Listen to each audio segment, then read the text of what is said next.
मनोज जरांगे विरुद्ध धनंजय मुंडे जो वाद आहे तो पुन्हा एकदा चव्हाट्यावर आल्याचं आपल्याला पाहण्यास मिळत आहे। काल मनोज जरांगे पाटील हे प्रसार माध्यमांशी बोलत असताना त्यांनी थेट धनंजय मुंडे यांना खुले आव्हानच दिल्याचं आपल्याला पाहण्यास मिळालेलं आहे। गेल्या काही वर्षापासून जर पाहिलं तर सातत्याने जरांगे विरुद्ध मुंडे असा संघर्ष आपल्याला नेहमीच पाहण्यास मिळत आहे। याच संघर्षामध्ये खरी भर जर कुठून पडली असेल तर बीड जिल्ह्यातील केस तालुक्यातील मस्साजोगचे सरपंच संतोष देशमुख यांच्या हत्या प्रकरणापासून अधिकच तीव्रता जरांगे विरुद्ध मुंडे या संघर्षामध्ये वाढल्याचं आपल्याला पाहण्यास मिळालेलं आहे। कारण खऱ्या अर्थानं पाहिलं तर धनंजय मुंडे यांचे विश्वासू असलेले वाल्मिक कराड यांच्या सांगण्यावरूनच संतोष देशमुख यांची हत्या झाली असल्याचं आपल्याला पाहण्यास मिळालं असल्याचं बोललं जात आहे। या हत्येनंतर खरा न्याय देण्याचं काम जरांगे पाटील यांनी संतोष देशमुख यांच्या कुटुंबियाला केल्याचं आपल्याला वेळोवेळी पाहण्यास मिळालेलं आहे आणि त्या ठिकाणाहून जरांगे विरुद्ध मुंडे जो संघर्ष आहे तो टोकाला पोहोचल्याचं आपल्याला पाहण्यास मिळालेलं आहे। अनेक वेळा जरांगे विरुद्ध मुंडे हा जो संघर्ष आहे तो शाब्दिक संघर्ष आपल्याला पाहण्यासच मिळत होता, परंतु त्या संघर्षामध्ये आणखी तीव्रता वाढली आणि ती तीव्रता वाढली ते म्हणजे थेट मनोज जरांगे पाटील यांच्या अपघाताची सुपारी जी आहे ती धनंजय मुंडे यांनी दिले असल्याचा आरोप थेट मनोज जरांगे पाटील यांनी धनंजय मुंडे यांच्यावर केल्याचं आपल्याला पाहण्यास मिळालेलं आहे। अमोल खुने व दादा गरुड यांच्या माध्यमातून माझा घातपात घडून आणण्यासाठी धनंजय मुंडे यांनी त्यांना सुपारी दिली असल्याचा थेट आरोपच मनोज जरांगे पाटील यांनी प्रसार माध्यमाच्या माध्यमातून धनंजय मुंडे यांच्यावर केल्याचं आपल्याला पाहण्यास मिळालेलं आहे। संतोष देशमुख हत्या प्रकरण असं याचबरोबर सातत्याने धनंजय मुंडे यांच्यावर होत असलेल्या आरोपामुळे धनंजय मुंडे यांना आपल्या मंत्रिपदाचा राजीनामा देखील द्यावा लागला। इतकंच नाही तर काही काळासाठी धनंजय मुंडे यांना राजकारणापासून अलिप्त देखील राहण्याचं आपल्याला अनेक वेळा पाहण्यास मिळालेलं आहे। ज्या धनंजय मुंडे भोवती पूर्ण बीड जिल्ह्याचं राजकारण चालायचं ते धनंजय मुंडे आता केवळ परळी मतदारसंघापुरते राहिले असल्याचं आपल्याला पाहण्यास मिळालेलं आहे। कारण जर पाहिलं तर सातत्याने मनोज जरांगे पाटील जे आहेत ते धनंजय मुंडे यांच्यावर आरोप करत असल्याचं आपल्याला पाहण्यास मिळत आहे। त्यामुळे कुठेतरी राजकीय अडचणी ज्या आहेत त्या धनंजय मुंडे यांच्या वाढत असल्याचं आपल्याला नेहमीच पाहण्यास मिळत आहे।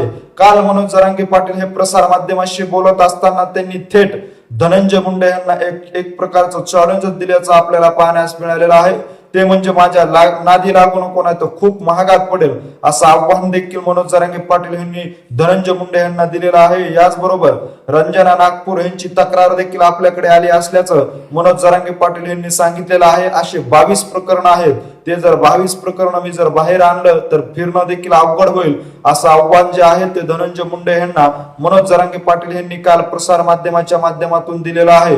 मनोज जरांगे पाटील यांच्या घातपाताचा डावपेच आखल्यानंतर मनोज जरांगे पाटील यांनी प्रसार माध्यमांशी बोलताना धनंजय मुंडे यांच्यावर गंभीर आरोप केले होते।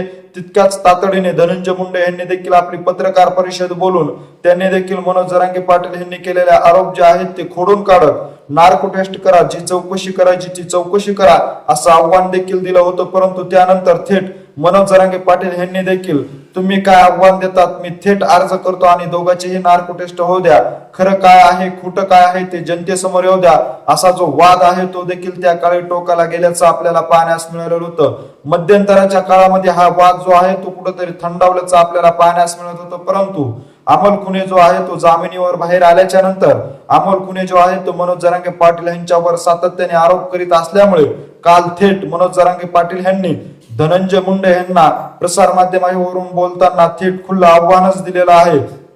खऱ्या अर्थानं पाहिलं तर अमोल खुने यांचा बोलवता धनी जो आहे तो धनंजय मुंडे असल्याचं मनोज जरांगे समर्थक बोलत आहेत। त्यामुळेच मनोज जरांगे पाटील यांनी काल प्रसार माध्यमांशी बोलताना धनंजय मुंडे यांचं नाव घेऊन 22 प्रकरण जे आहेत ते जर बाहेर काढलं तर फिरणं मुश्किल होईल असं आव्हान देखील धनंजय मुंडे यांना दिल्यामुळे आता पुन्हा एकदा जरांगे विरुद्ध मुंडे हा जो संघर्ष आहे तो उफाळण्याची चिन्ह आपल्याला पाहण्यास मिळत आहे।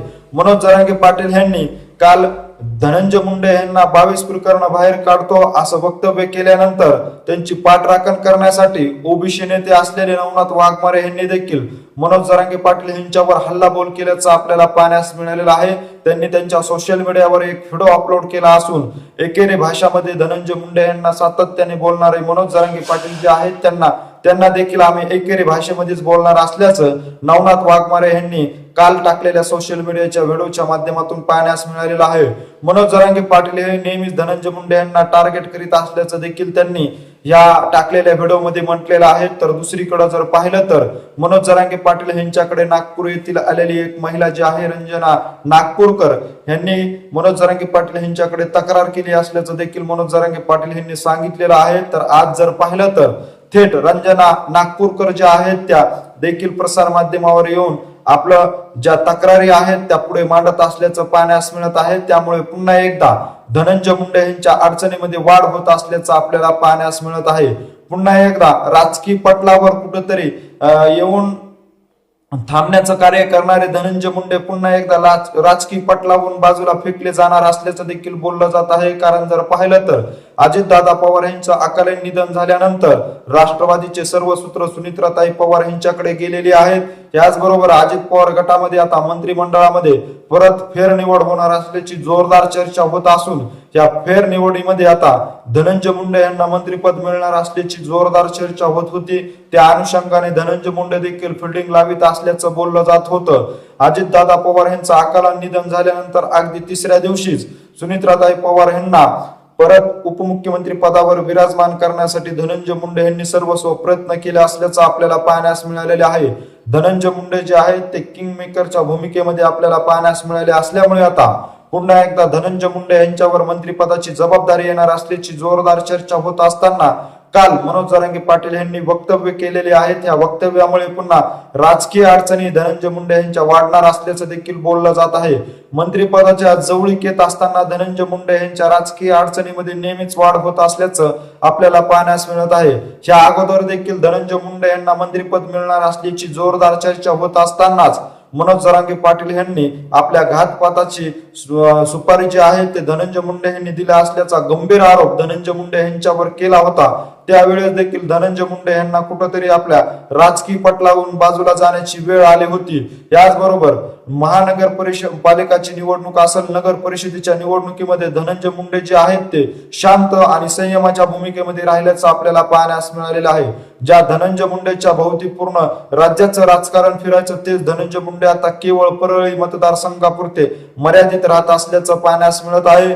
यातच त्यांच्यावर मनोज जरांगे पाटील यांच्याकडून सातत्याने गंभीर आरोप होत असल्यामुळे त्यांच्या राजकीय अस्तित्वाला उतरती कळा लागत असल्याचं देखील आपल्याला पाहण्यास मिळत आहे। ह्यातच काल मनोज जरांगे पाटील यांनी थेट धनंजय मुंडे यांना खुले आव्हान केल्यामुळे पुन्हा एकदा धनंजय मुंडे यांच्या राजकीय कारकिर्दीमध्ये अडचणीमध्ये वाढ होत असल्याचं आपल्याला पाहण्यास मिळत आहे।